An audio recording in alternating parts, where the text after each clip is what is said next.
Megastar Shakib খানের সাথে এবার বিপিএল এ দেখা যেতে পারে বলিউড সুপারস্টার শাহরুখ খানকেও। এ যাবৎকালের সবচেয়ে স্মরণীয় আসর সাজাতে এমন নজর কাড়া উদ্যোগ নিতে যাচ্ছে বুলবুল বোর্ড।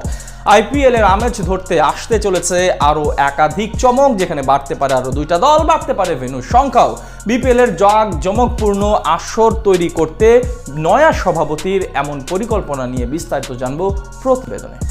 বাংলাদেশ প্রিমিয়ার লিগের আসর শুরু হতে আরো বাকি প্রায় 5 মাস। সবকিছু ঠিকঠাক থাকলে চলতি বছরের ডিসেম্বরেই মাঠে গড়াতে পারে বিপিএল এর 12তম আসর।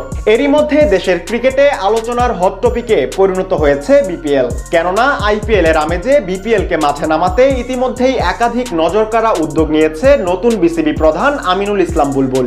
গেলবার প্রথমবারের মতো বিপিএল এ দল নিয়ে সাড়া ফেলে দিয়েছিলেন ঢাকাই সিনেমার সবচেয়ে বড় স্টার শাকিব খান। শোনা যাচ্ছে শাকিব খানের সাথে এবার বিপিএল এ আসতে পারেন বলিউড সুপারস্টার শাহরুখ খানও। বিপিএল দল নিতে ইতিমধ্যেই আমন্ত্রণ জানানো হয়েছে তার নাইট রাইডার্স ফ্র্যাঞ্চাইজিকে। এদিকে বিপিএল কে বিশ্বব্যাপী ছড়িয়ে দিতে বিদেশি ফ্র্যাঞ্চাইজি আনার কথা বলেছিলেন নতুন বিসিবি বস। বিষয়টি চূড়ান্ত অনুমোদন পেলে তা এবার সত্যি শাহরুখের নাইট রাইডার্স ফ্র্যাঞ্চাইজিকে দেখা যেতে পারে বিপিএল এ।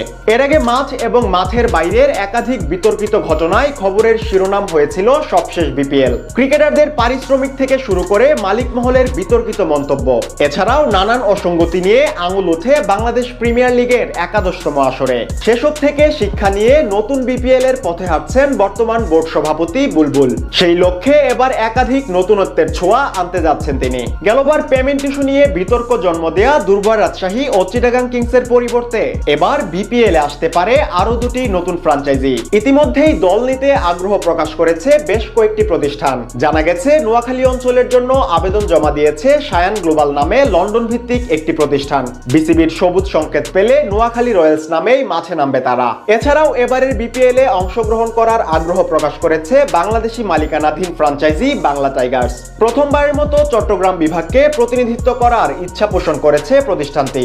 এর বাইরে কুমিল্লাকেও প্রতিনিধিত্ব করার জন্য আগ্রহ প্রকাশ করেছে আরো একটি প্রতিষ্ঠান। এদিকে এবার ভেন্যু নিয়েও আসতে যাচ্ছে বড়সড় চমক। গেলবার ঢাকা, সিলেট ও চট্টগ্রাম এই 3টি ভেন্যুতেই আয়োজন হয়েছিল বিপিএল এর। তবে আসন্ন আসরে বাড়তে পারে ভেন্যুর সংখ্যা, যেখানে আলোচনায় আছে বরিশাল, রাজশাহী, খুলনা এবং বগুড়ার নাম। এর মধ্য থেকে এবারের আসরে যুক্ত হতে পারে আরো একটি নতুন ভেন্যু। পাশাপাশি ফ্র্যাঞ্চাইজি গুলোকে এবার আর 1 কিংবা 2 বছরের জন্য নয়, বরং 5 বছরের জন্য দলের মালিকানা দেওয়ার সিদ্ধান্ত নেওয়া হয়েছে বিসিবির তরফ থেকে।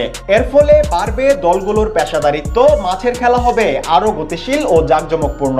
বিপিএল এর ম্যানেজমেন্ট নিয়েও ভিন্ন পথে হাঁটতে চান বুলবুল।